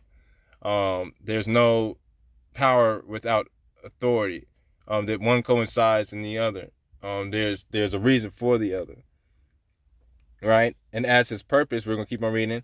So also is his achievement, and as his heart, so also is his mouth. As his eye, so also is his sleep. As his soul, so also is his word. Come on now. Either in the law of Yahweh or in the works of Balaam, right? In the right direction or the wrong direction. La'ah taba or al, you know, alachayim, the righteous way of the direction from the Father, or the direction going through another head. You know, that's the difference between Bilal, right? It's like a la you see? Yeah. And verse 7, and there is a division between light and darkness, between seeing and hearing. There is a difference. That's the digestion. So also is there a division between man, and between woman and woman. And it's not to be said, for the one is like the other, either in face or in mind. For Elohim made all things righteous in their order. 5 senses in the head, and he joined the neck to the head, and also adding hair to it for comeliness and glory and impression, right? We were talking about that before. Our sister was talking about that with Samson, with the hair. I just know she said something about that. Then the heart for understanding, right? The belly for excrement, and the stomach for the grinding, for the wrestling, right? The windpipe for taking in the breath, the liver for wrath, right? To be able to digest that, and gall for bitterness, you know, the gallbladder, the spleen for laughter, to support, right? The reins for prudence, the muscles of the loins for power, right? The lungs for drawing in, the loins for strength, and so forth. That's a powerful section right there. I do invite y'all to go ahead and dive in on that, really, the parts of the body. That was heavy. We're going to read that one more time. Verse 8, for Elohim made all things righteous in their order, the 5 senses in the head, right? He joined the neck to the head, also adding hair to it for comeliness and glory, right? But then the heart for understanding, because when it hits the heart, that shows the level of understanding you're at. It's how you're going to show your power, or you're going to power trip, catch yourself after instead of catching yourself before, you know? The belly for excrement, the stomach for grinding, the windpipe for taking in breath, the liver for wrath, the gall for bitterness, the spleen for laughter, the reins for prudence, or the veins, things like that, the muscles of the loins for power, the lungs for drawing in, the loins for strength, and so forth. So then, my children, let all your works, right? Right? Let all your works be done in order of the body with righteous intent and fear of Yahweh, respect of Yahweh Elohim, of the righteous direction. And do nothing disorderly in scorn or out of his due season. For if you command the eye to hear, it cannot. So neither can you do the works of light while you're in darkness. Continue to go back and make your requests for love, to seed, to find love, because wrestling is just a part of the body to finding out how to love. That's all we're searching for when we wrestle, when we gripe and we groan with people and go across all these different ways and valleys and mountains and hills, and just to find a way to love, just to find a way to say, okay, I love this situation because of this happened via, or this happened because, or this will happen from it. I see that now. Now I can love, you know? That's the power. That's the power. So what's mixing in your power? You know, what interactions have you gone through? What things have you seen, eating? What thoughts have you had about things? So sometimes I'll see something and I'll just be like, that was just, you know. But if I mix that in, the power I show from that is going to be the power that's going to be able to sustain me through things. It's going to have me faltered at the place where there's indigestion. And either way, I'm going to have to go back to it. The reason why things are wrestled or things keep coming up, because we have to wrestle with it still. You know, apparently we just didn't get it. We thought we did, but nope, there's something we didn't see, because if we thought we'd seen it, we didn't. You know, because if you ask the eye to hear, it cannot. You see what I'm saying? That's why these parables really, I'm gonna use that one on somebody. Not for malintent, right? That's how I started from before. But this will help. It just helped me. You know, that's the only way it works. Right? The scrolls. Chapter 3. I like the way this closed out in Testament of Naphtali, to Naphtali, really. It says, therefore, do not be eager to corrupt your doings through covetousness or to deceive your souls with vain words. Because if you keep silence in purity of heart, you will understand how to hold fast the will of Elohim. If you just listen, even if it's just hearing the ringing of your ears, it's better than putting in a cloud of your own thought. Right? Because you done took rains and waters and storms and stuff from another situation and brought it over to this one where it doesn't apply. I'm guilty of that. I've scooted stuff where it ain't supposed to be put. But every day is moving day, if y'all remember that from way back. Silence, be quick to hear, slow to speak, you know. It's only because like that you just move that storm, and we ain't supposed to be moving those storms. Like, that ain't in our control. We ain't supposed to be touching that. We just wait for the storm to come, the wrath to be seen, and the actions to be heard, and then do them, you know? Moving day, right? Remember that out? Yep. Ooh, see, sis? All right. It says, because if you keep the silence and purity of heart, if you keep in purity in the right intent of it, right, you will understand how to hold fast the will and to cast away Balaal, right? Sun and moon and stars do not change their order. So, like is how it's supposed to be in the image, right? So also must not change the law of Elohim in the disorderliness of your doings, just because it wasn't digested right. He sent it right. He sent to the right address, but we can't be mad at the vehicle, how it's performing. We can't be mad at the maker, because the way we drive it, you know. That's the way it goes. All praise to the Most High, Auntie Marion. This is awesome. This is awesome. Like, and just chilling, you know, just walking through the word, just seeing how it comes together. None of them can stop the time. Hey, that's all right. Let me get that song in my head. Thanks, Ak. Verse 2 of chapter 3: Sun, moon, and stars do not change their order. So you also must not change the law of Elohim in the disorderliness of your doings, because that's the only way it's going to happen, right? Verse 3: the nations went astray and forsook Yahweh and changed their order and obeyed stocks, Salah, and stones, spirits of deceit, those things that took everything and broke it apart and make us think the flesh being affected is the end all be all, because that's where we get caught up at until we see prayer, until we see peace, blue, until we see the waters that go towards supplication of power to be sent in a request, the intimacy to be known with Allah Shem. See how it all goes together. I love it when it does that. Verse 4, but you will not be so my children, recognizing the expanse in the earth. Y'all remember that part? Recognizing the expanse in the earth, the expanding, the contracting, how the waters come in and seep and go where they're supposed to go, right? Oftentimes a message in the clouds. See? That's what I was saying. Well, take it with a grain of salt. I promise you, like, it clicks. It makes sense. I'm not saying nothing drastic. Like, let's keep going. Recognizing in the expanse, in the earth, and in the sea, and in all created things. Sea also representing people, also in Scripture. Yahweh, who made all things, that you do not become as Sodom, which changed the order of nature. In like manner, the watchers, right, who also changed the order of their nature, whom Yahweh cursed at the flood, right? All them waters, right? All them prayers, all them screens, you see? And on whose account he made Adat without inhabitants and fruitless. That's the way it's going to happen. Yeah, all praise to the Most High. I'm not too sure if you sent that on purpose, Auntie Mary, but you come on up if you want. But yeah, that's really all I reckon that we have for today, talking about power. That was awesome. Short, sweet, to the point. You know. And honor the priests who were hidden in caves. Oh, it's all right. Yeah, exactly. Those that were hidden in caves. Caves also representing the righteous houses, right? The Baha'ites, the things like that of that nature. Honor them. They've written these things out for a reason. They've given these things for reason. They were spoken, just like Samson from last week, for a reason, spoken into Adat. Even for us all together, Samson At-Dan At-Zara At-Astar, right? The seed planted in thorny grounds, towards the door of perfection, towards the way going in, towards the key, right? To be a seed, to be the word, because Zara correlates to seed and word.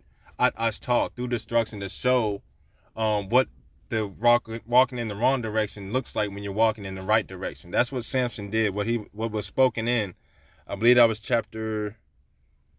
Oh man, not too sure, but it was recorded before. But that's what was written. I know it's the last verse before the next chapter started. I remember that part because that photographic memory thing. That's the way my mind works sometimes. But that's because with notes you gotta connect things somehow. But that's where it connected right there. But that is our life, all the way to knowing the body. The circulation, the repetition, all the way to now knowing power, digesting, wrestling with it. Let's go John 15 because Teflon, yeah, ta-da. Let me read that real quick. John 15, we're gonna close with this. John 15, what did it say? 1-8. Yeah, because he sent it to me with the NKJV, and I was like, yo, that hits. But then I went to the KJV. We're gonna go both. If I had one before that one, the 1611 is in the house. So, but yeah, we're gonna read John chapter 15, verse 1-8, and then we're gonna go ahead and close it. Let's see. And let me pull up Tada for your listening and things like that from Abba. Very grateful. One day, like I be telling everybody else, we all gonna get up. I got some traveling to do anyway. Looking forward to it, for surely. Once this season is finished, in y'all's timing. But yeah, let's go ahead and close it out on a high note. And Big Brother, after I finish this, we take some last little bits and stuff like that. Go ahead and clean it up with that lineup. It says, I am in Baba Kashak, all praise to the Most High, all praises. This is the Messiah talking, right? Connected to the power, because remember we read in Matthew 26:54.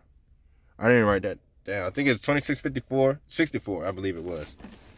Talking about how we would now know power, right? Sitting on the right hand. I can go back to make sure because that's going to bother me right now in this moment. Yeah, 64. How? Yeah. No, he be talking. But this is where yeah, power again. Talking about power, how it says in Matthew chapter 64. Let's go back. We ain't gonna stay there while we talking about it. How about that? 26:64. It says, "Thou hast said, nevertheless I say unto you, hereafter shall ye see the Son of Man sitting on the right hand of power, and coming in the clouds of heaven." Through all those trials and tribulations, you will see him on the right hand of power. This opens up power, explains power even more in metaphorical ways. Because again, the Messiah called out the natures of things more so than the costumes they came in, because that was something that didn't faze him.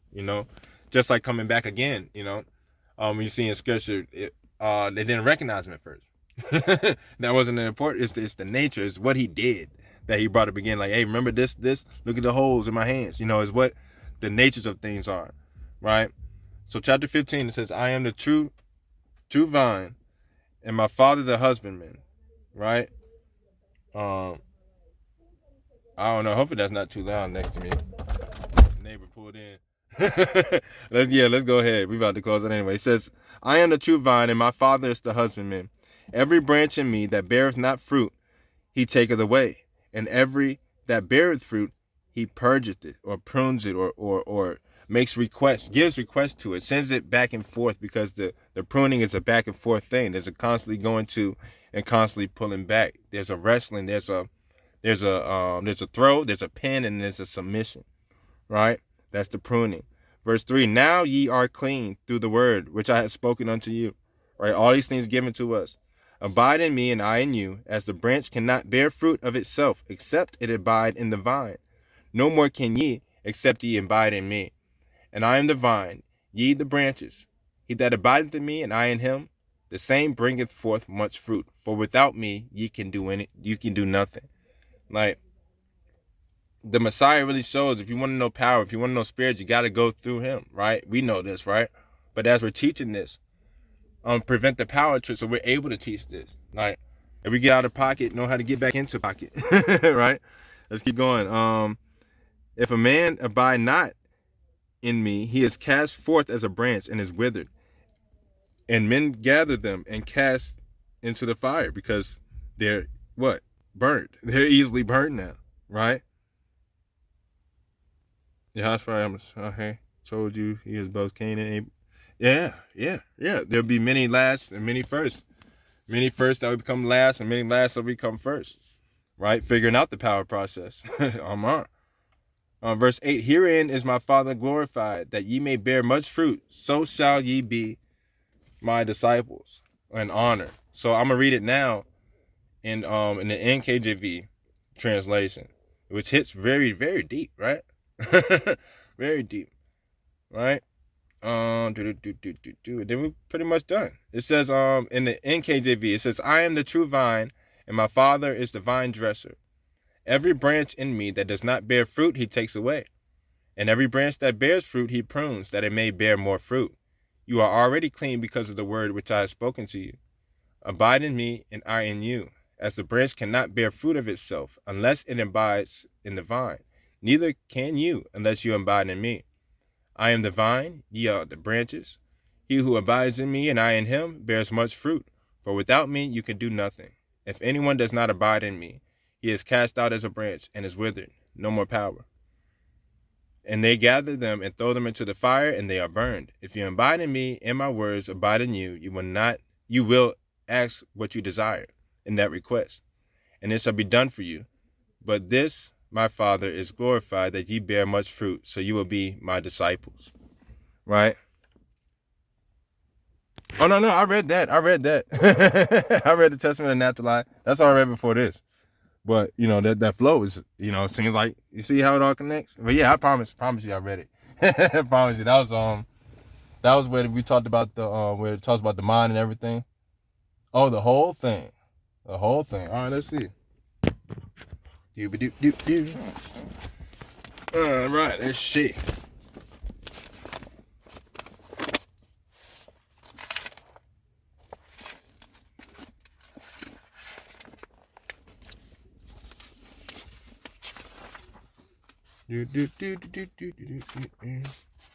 Let's again.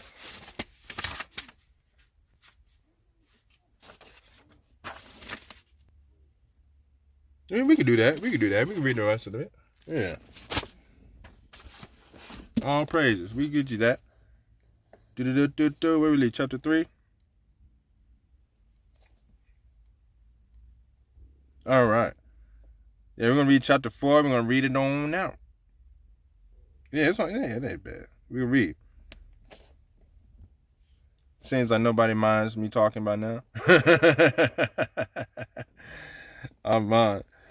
Let's see. These things I say unto you, my children, for I have read in the writing of Enoch. That's a great point. We started with Enoch too.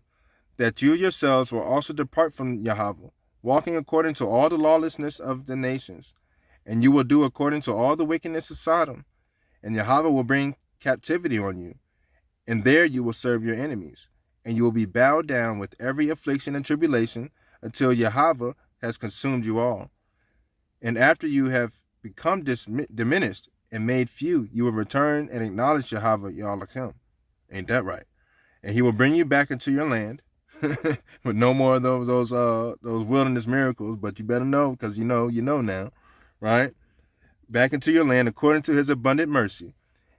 Praise Yah. And it will be that after they come into the land of their fathers, they will again forget Yahweh and become unlike him.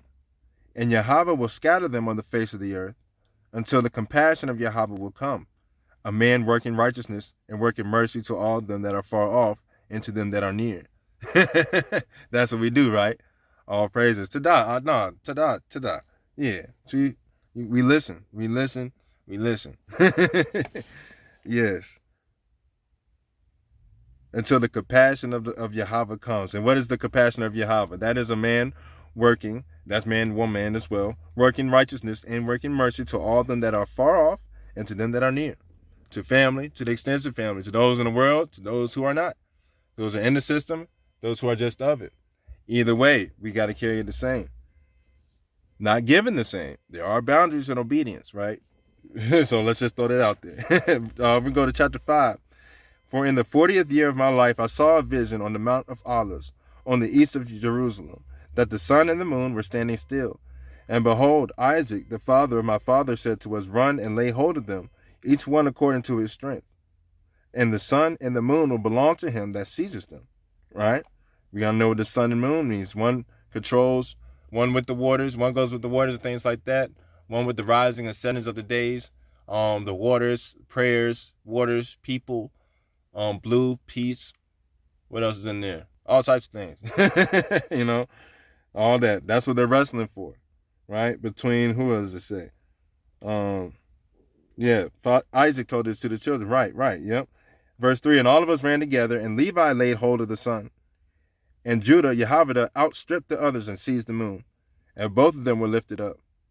And when Levi became as the sun, behold, a certain young man gave 12 palm branches to him. So becoming, exactly, only the remnant, becoming like the Levi and the sun, right? Not just the S-O-N, but how the S-U-N rises and sets, how the days are supposed to go, how the days are supposed to be carried out. The Levitical priesthood were responsible for this, right? Even to the end of the breaking up of the kingdoms, the Levites were of the southern, and because many didn't see the need of the Levites, of the controlling of knowing what's going on in the day,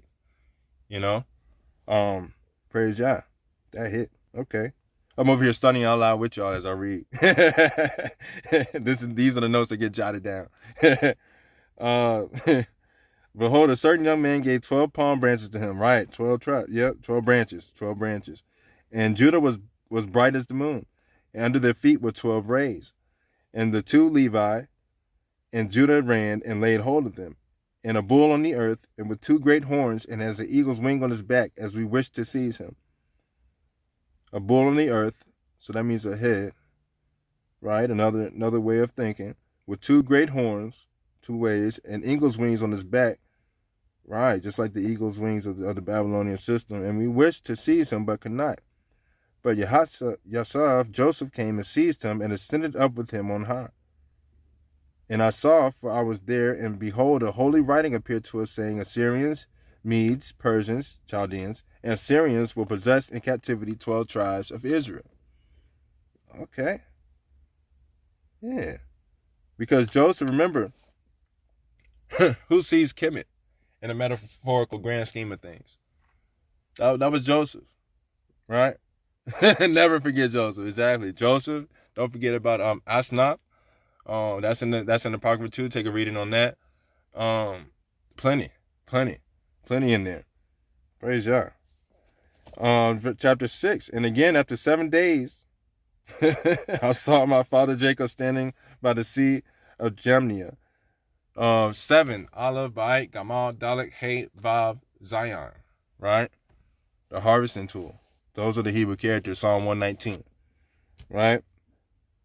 That's where you saw their father Jacob standing by the sea of Jamnia, and we were with them. And behold, there came a ship sailing by without sailors or pilot. That seems to be a misdirection, seems to be a lost cause thing, right? And there was written on the ship of Jacob. And our father said to us, come, let us embark on our ship. And when he had gone on board, there arose a vehement storm and a mighty tempest of wind. And our father, who was holding the helm, departed from us. And we, being tossed with the tempest, were borne along over the sea. And the ship was filled with water, pounded by mighty waves, until it was broken up, and Joseph fled away on a little boat.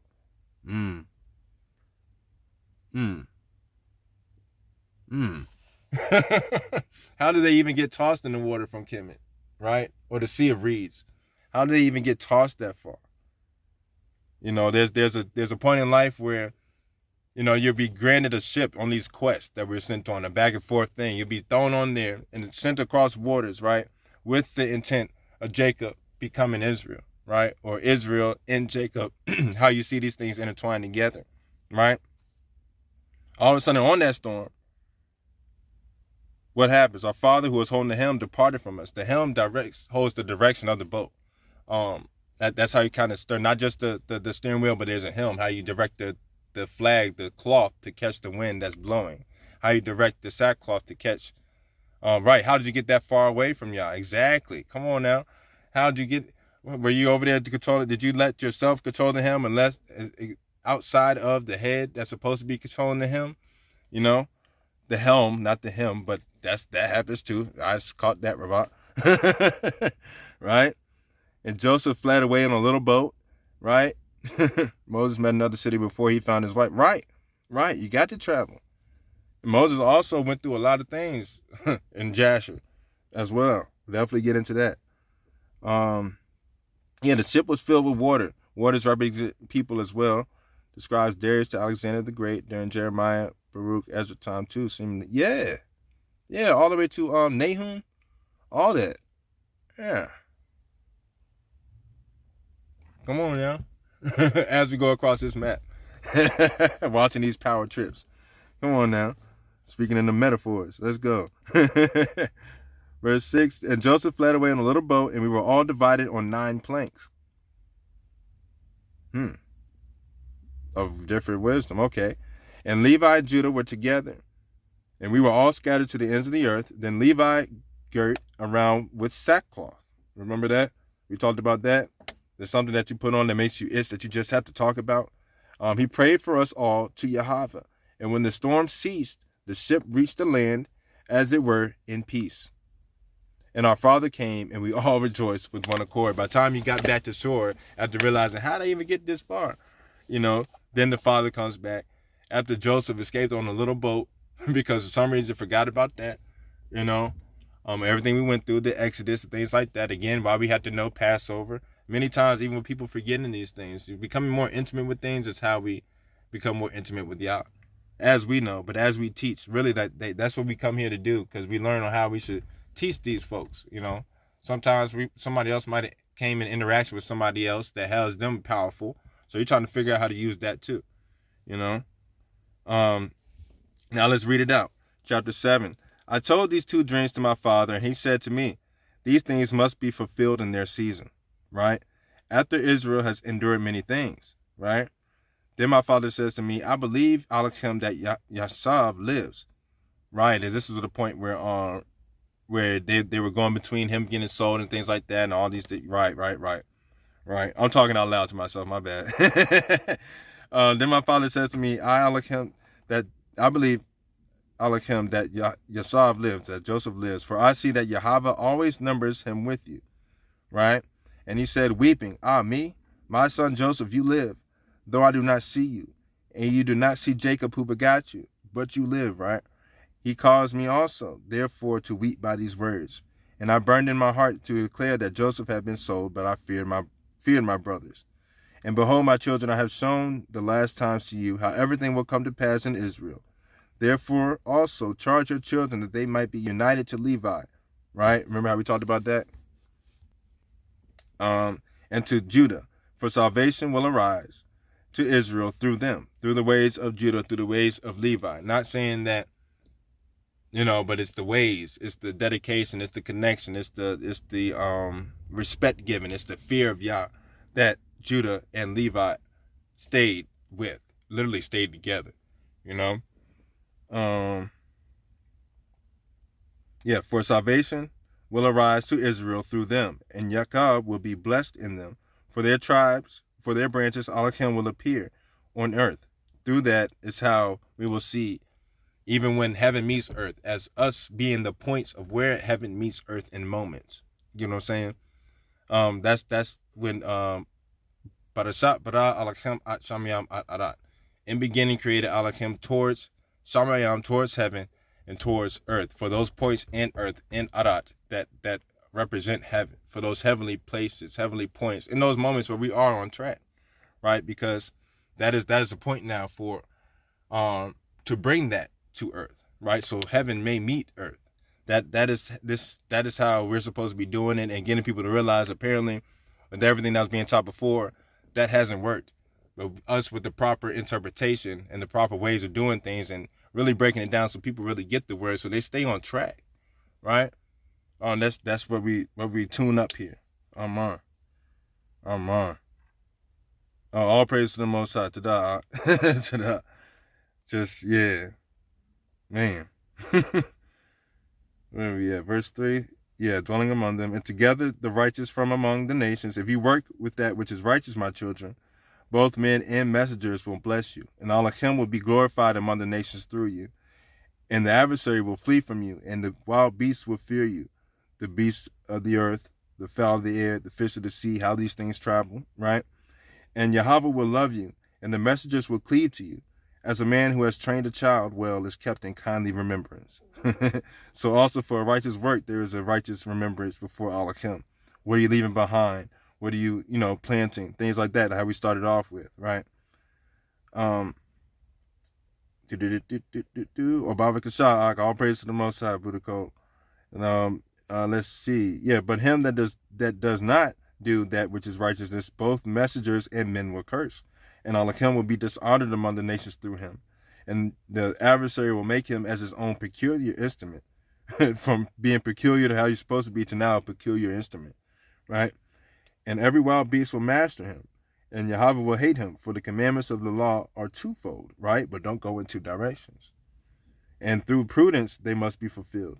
For there is a season for a man to embrace his wife, and a season to abstain for his prayer, right? So then there are two commandments, and unless they are done in due order, they bring a very great sin on men.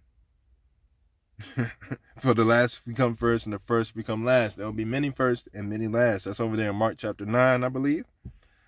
So it is also, verse 10, so it is also with other commandments, therefore, be wise in Alachem, in the righteous direction, my children, and prudent, understanding the order of his commandments and the laws of every word, that Yahweh may love you.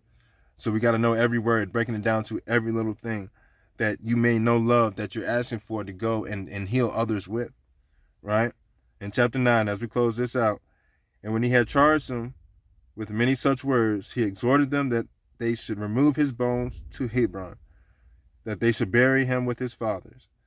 And when he had eaten and drunken with merry heart, he covered his face and moved on. And his sons did according to all that their father Naphtali had commanded them. All praises. As we're carrying out this message, if you have problems and whatever, this is a great way to get into. The 12 patriarchs in general, really, in the letters that they left. That's exactly what that is. That's it. That's all we have. I'm definitely gonna pray it out prayerfully, Israel is received well. Remember to know and be intimate with power so you don't have power trips. So you ain't got to keep checking that circuit board to see which switch you got to keep flipping. Stay in line, stay according to the plan and to the work.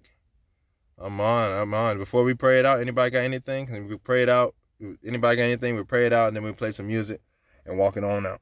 If nobody has anything, we'll go ahead and pray it out. I'm on.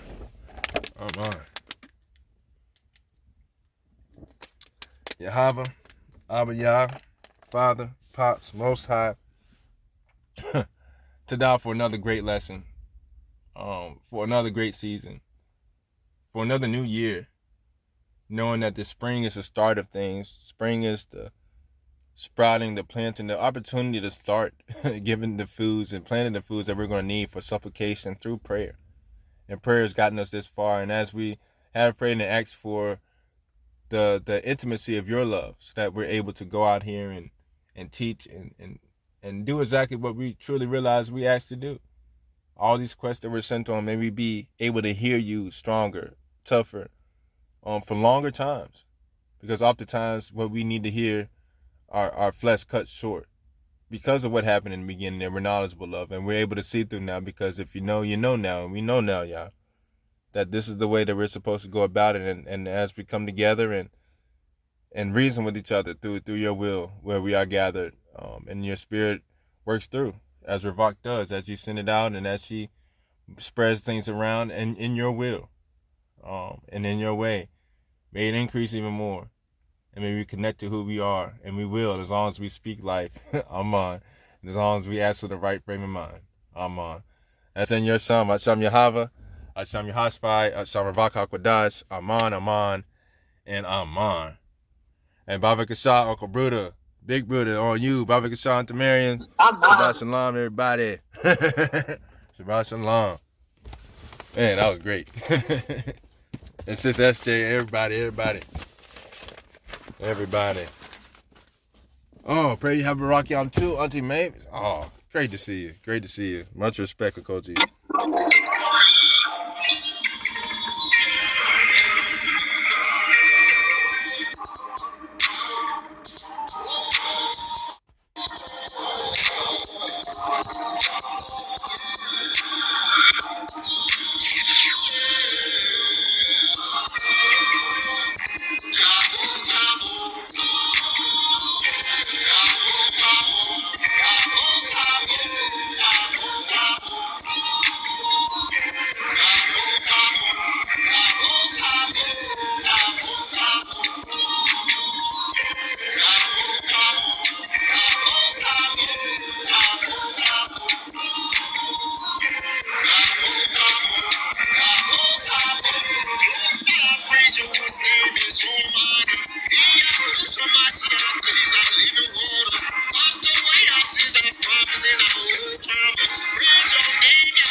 take full control.